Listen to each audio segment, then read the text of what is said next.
Setelah Daud menjadi tua dan lanjut umur, maka diangkatnya Salomo menjadi raja atas Israel. Ia mengumpulkan segala pembesar Israel, juga para imam dan orang-orang Lewi. Lalu dihitunglah orang-orang Lewi yang berumur 30 tahun ke atas, dan jumlah orang-orang mereka dihitung satu demi satu, ada 38.000 orang. Dari orang-orang ini, 24.000 orang harus mengawasi pekerjaan di rumah Tuhan. 6.000 orang harus menjadi pengatur dan hakim. 4.000 orang menjadi penunggu pintu gerbang. Dan 4.000 orang menjadi pemuji Tuhan dengan alat-alat musik yang telah kubuat untuk melakukan puji-pujian, kata Daud. Juga Daud membagi-bagi mereka dalam rombongan menurut anak-anak Lewi, yakni Gerson, Kehat, dan Merari. Termasuk orang Gerson ialah Ladan dan Simei.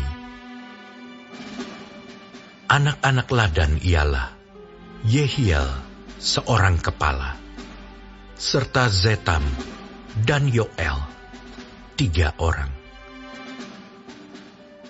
Anak-anak Simei ialah Selomit, Haziel, dan Haran, 3 orang. Orang-orang inilah yang menjadi kepala puak Ladan. Anak-anak Simei ialah Yahat, Ziza, Yeus, dan Beria. Itulah anak-anak Simei, 4 orang. Yahat ialah kepala, dan Ziza orang kedua. Tetapi Yeus dan Beria tidak mempunyai banyak anak. Maka mereka merupakan hanya satu puak dengan satu jabatan. Anak-anak Kehat ialah Amram, Yizar, Hebron, dan Uziel, 4 orang. Anak-anak Amram ialah Harun dan Musa. Harun ditunjuk untuk mengurus apa yang maha kudus. Dia dan keturunannya sampai selama-lamanya untuk membakar korban di hadapan Tuhan, untuk melayani Dia dan untuk memberi berkat demi namanya sampai selama-lamanya. Anak-anak Musa, abdi Allah itu, digolongkan kepada suku Lewi. Anak-anak Musa ialah Gersom dan Eliezer. Anak Gersom ialah Sebuel, seorang kepala.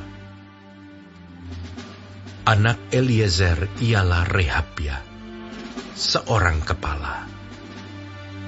Eliezer tidak mempunyai anak-anak lain.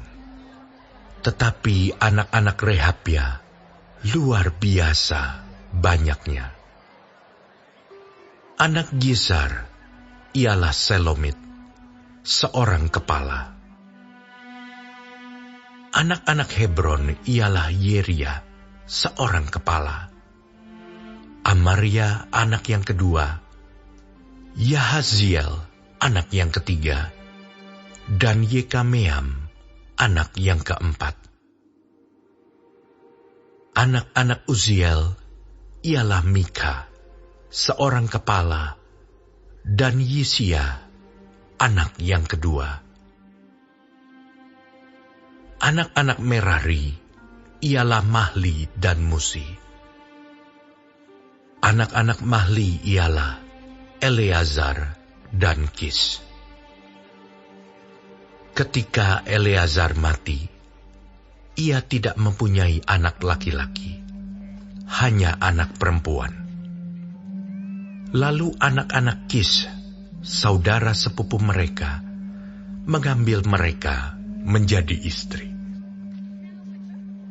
Anak-anak Musi ialah Mahli, Eder, dan Yeremot, 3 orang. Itulah Bani Lewi menurut puak mereka, kepala-kepala puak mereka. Pada waktu mereka dicatat seorang-seorang sesuai dengan bilangan nama mereka, orang demi orang. Yang berumur 20 tahun atau lebih, merekalah yang harus melakukan pekerjaan untuk ibadah di rumah Tuhan. Sebab Daud telah berkata, Tuhan, Allah Israel, telah mengaruniakan keamanan kepada umat-Nya, dan ia diam di Yerusalem sampai selama-lamanya. Dengan demikian, tidak usah lagi orang Lewi mengangkat bait suci dan segala perkakas yang dipakai untuk ibadah di situ. Sebab sesuai dengan titah Daud yang belakangan, mereka yang didaftarkan dari anak-anak Lewi ialah yang berumur 20 tahun ke atas. Tugas mereka ialah membantu anak-anak Harun untuk menyelenggarakan ibadah di rumah Tuhan, mengawasi pelataran, bilik-bilik, dan pentahiran segala barang kudus, serta melakukan pekerjaan yang berhubungan dengan ibadah di rumah Allah. Juga mereka harus menyediakan sajian dan tepung yang terbaik untuk korban sajian, roti tipis yang tidak beragi, apa yang dipanggang di atas panggangan, apa yang teraduk, dan segala sukatan dan ukuran. Selanjutnya, mereka bertugas menyanyikan syukur dan puji-pujian bagi Tuhan setiap pagi. Demikian juga pada waktu petang dan pada waktu mempersembahkan segala korban bakaran kepada Tuhan. Pada hari-hari Sabat, bulan-bulan baru, dan hari-hari raya, menurut jumlah yang sesuai dengan peraturan yang berlaku bagi mereka, sebagai tugas tetap di hadapan Tuhan. Mereka harus melakukan pemeliharaan kemah pertemuan, serta tempat kudus, dan harus melayani anak-anak Harun, saudara-saudara mereka, untuk menyelenggarakan ibadah